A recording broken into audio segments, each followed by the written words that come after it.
Hi there, BookTube, it's Roz, and it is a week into November. So I've had a little time to kind of digest and ruminate upon my Victober experience.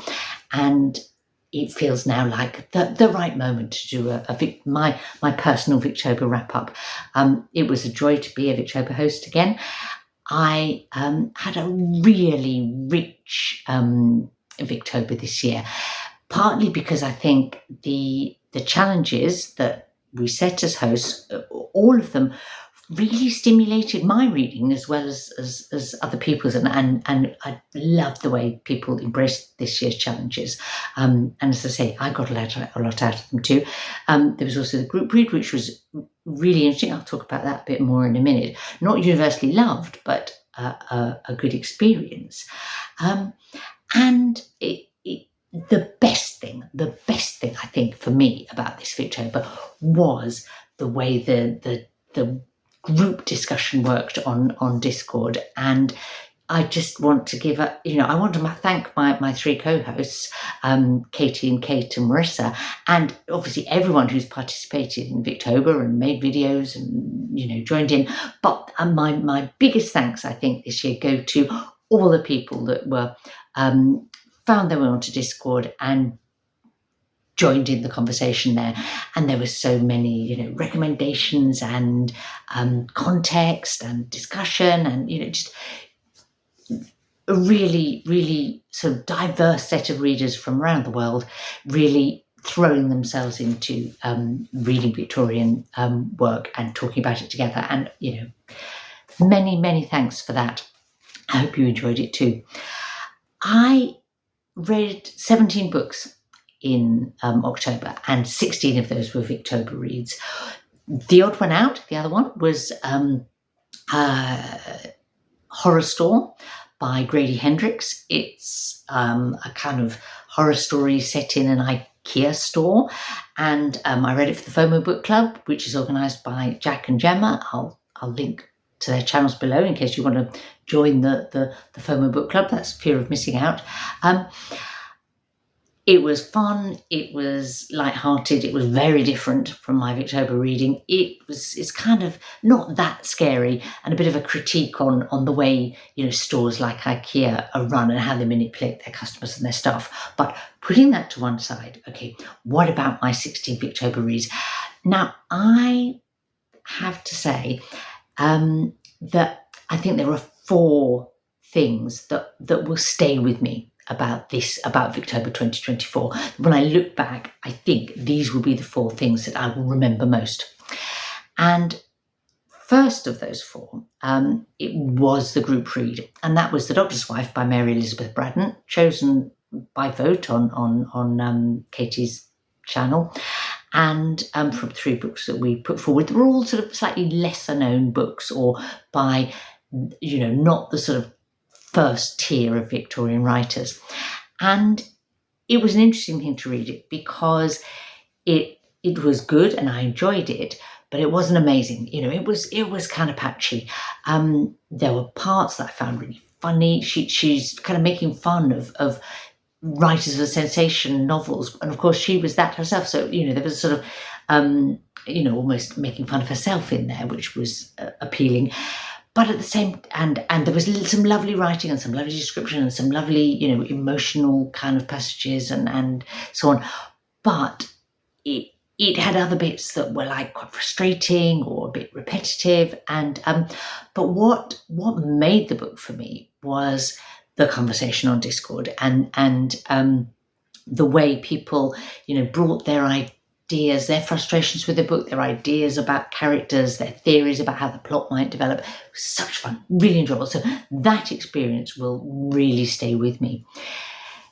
The other thing that the book kind of did for me, strangely, was that I also read Ruth by Elizabeth Gaskell in this Victober. And that's a fallen woman story. And at certain points in The Doctor's Wife, you feel like it could be heading towards also being a fallen woman tale. And when I was reading Ruth by Elizabeth Gaskell, I found some of the almost oppressive sort of piety, I suppose, sort of moralising in it, or by characters in it, put it that way. But I think because the Gaskell was published in 1853 and The Doctor's Wife in 1863, it made me realise how brave Elizabeth Gaskell was when she wrote Ruth, and the way she wrote it, and that the subject matter that she was writing about was so bold and shocked so many people at the time that made me realise that I shouldn't be focusing on, oh, she's got some characters that just keep going on about how, this woman must be penitent, and, and the character herself does. That actually she had to do that just to kind of get it published, really, even, it was really, brave and bold and groundbreaking. And as I say, that having it alongside The Doctor's Wife helped me grasp that properly, I suppose. So, that was close. So that's sort of number one of my memorable Victober experiences for this year. Number two was a Dickens experience, because I finally read the Pickwick Papers for Victober 2024, and to understand why that was so memorable for me, you have to know two things. One is that the Pickwick Papers was my grandfather's favourite book. He died when I was a small child, but that was one thing that I knew about him, that he loved books, and specifically Charles Dickens, and specifically the Pickwick Papers. But fact number two, I've never read it. And I've never read it because I was intimidated by its length and put off by the fact that it's known to be kind of, it's Dickens' first novel. It's quite episodic. It started out as short stories, or in effect serialized. Well, it wasn't even a serialized novel when it started, because it was like a set of sketches, I suppose. And then as Dickens was writing them, and as he was publishing them month by month, and this was, in 1836 and 1837, so the very, very beginning of Victoria's reign, as he was doing that, he realised that he could put it together, that it was becoming a novel as he went along. His characters took hold and intertwined and combined and continued, and it became, his first novel, The Pickwick Papers, and was eventually published, as a standalone book. And that was just to read that, to appreciate it, to get the humour and the characters in Pickwick Papers, really, you can see Dickens becoming the writer he would be, because, Dickens' characters are so colourful and, often quirky and eccentric, and yet with that, you get really wicked ones, you get really loving ones, and, Mr. Pickwick and Mr. Jingle and Sam Weller are some of, I think, my favourite Dickens characters ever. Even though Pickwick Papers, I don't think will ever be my favourite Dickens book, unlike my grandfather. It was a special experience, and I will remember Victober 2024 for that. The third thing that I'm going to almost defined my Victober this year was to do with our group challenge. Now, our group challenge was in memory of Jennifer Brooks and Alice's Giant Bookshelf, because they were both enthusiastic Victober participants who loved the literature of that period, and sadly we lost both of them sort of since last Victober. And so our group challenge was to read something by Wilkie Collins or something by Arthur Conan Doyle, because those were authors that the two of them respectively loved. Now, I read some Wilkie Collins short stories. I enjoyed them, they were good. Little collection, a little bit gothic, a little bit sort of mysterious, great fun. But what I didn't know was going to happen to me this Victober was I became totally caught up in Sherlock Holmes by Sir Arthur Conan Doyle. I have the Stephen Fry audio collection of all the Sherlock Holmes novels and stories, and I started sort of just before the beginning of Victober listening to the first of these, which was A Study in Scarlet.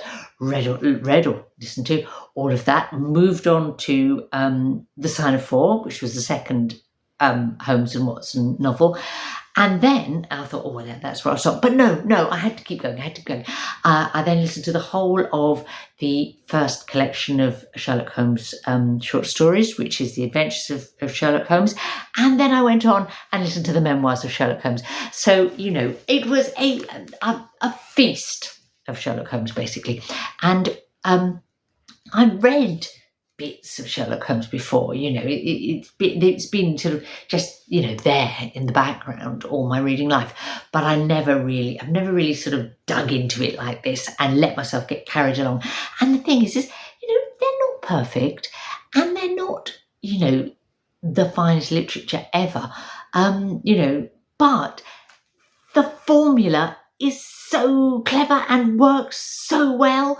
The combination of Holmes and Watson, the Holmes's, the eccentricities and brilliance of Holmes's character, and the sort of decency and sturdiness of Watson, and he's the perfect foil for Holmes, and the style of the stories, as if Watson is reporting on what he and Holmes did, or Holmes's cases before they were working together as recounted to him by Sherlock Holmes.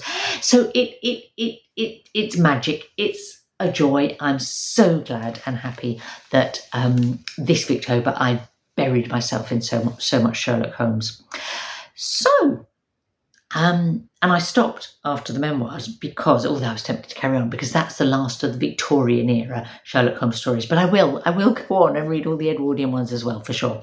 Now, what was my fourth Victober sort of highlight thing that will stay with me about Victober 2024?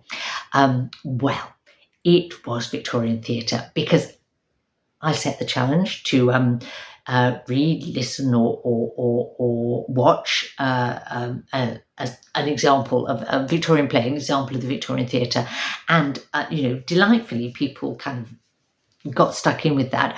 One of the things, and it just turned out to be the most a most enjoyable challenge for me as well. I embraced it too, and in my announcement video, when I explained this challenge, I said, if you have never read The Importance of Being Earnest by Oscar Wilde, then, forget the rest of Victorian drama, just read that, please. And lots of people did who'd never read Oscar Wilde before and really, really enjoyed it, or had read perhaps poetry or his novel, The Picture of Dorian Gray, but not one of his plays. And, it was lovely to hear so many people discovering that play. What I did, because I'd said that, was I thought I'd better revisit some Oscar Wilde myself, and I reread two of his plays that I haven't read for donkey's years.